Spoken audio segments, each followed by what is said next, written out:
I mean, you're actually a fantastic reporter, but I got to say, you just look so cute on that little itty-bitty bicycle.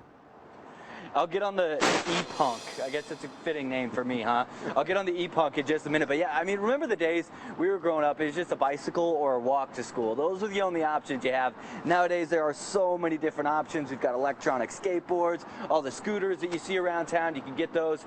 But the big thing we want to talk about, of course, when you send your kids off to school is safety. So we've got Dave Taylor with GoFatherhood.com here. He's got a couple kids. He knows all about this technology. What's the most important thing we're sending our kids off as far as safety with these new devices, if you will? Yeah, the most important thing is courtesy, is to recognize there are other people, other vehicles, especially on the road, pedestrians on the sidewalk, is you have to be able to figure out how to survive going through all of that. Because if you get in an argument with a car, you don't win. Exactly. So, hey, if your kid thinks, well, I'm great at skateboarding with one of these electrics, I don't need a helmet. Well, there's cars out there. They might not see you. Okay, so I'm going to take off on this. It's really cool. I could just hit a button here and it scoots on with me. But why don't you kind of talk about the new ways kids can get to school this time of the...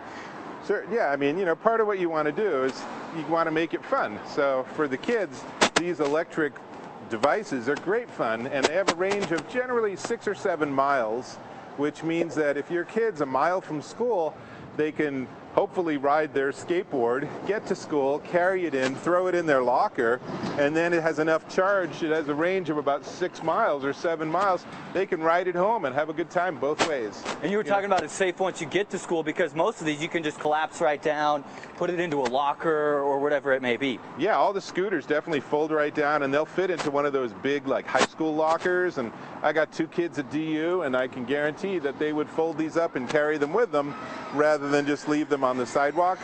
But really, you know, the winner is the little micro bicycle that you're on right now, the e-punk. Now, you've got these scooters that you see around town, one that you've got right there, but you also got a little bike like this. I mean, there's really something for all ages. Yeah. Though, of course, you are not exactly the recommended age for that particular product. Or weight. But you're having fun, admit it. I'm having a lot of fun. So, guys, we're having a lot of fun with all these new different types of way to get to school. But, of course, we want to focus on safety as well. So I'm going to ride off into the sunrise this morning on this bike that's a little too small for me. I might steal some of the food truck Friday, too. All we need is the Benny Hill music, and there he goes, around the corner. Oh, you look good. By the food truck. You see the food? Hey, hands off the food. We're doing that in 10 minutes. Do not eat the food. Good to see you, Drew. All right, we're talking, of course, about bicycles, and the truth is that bicycle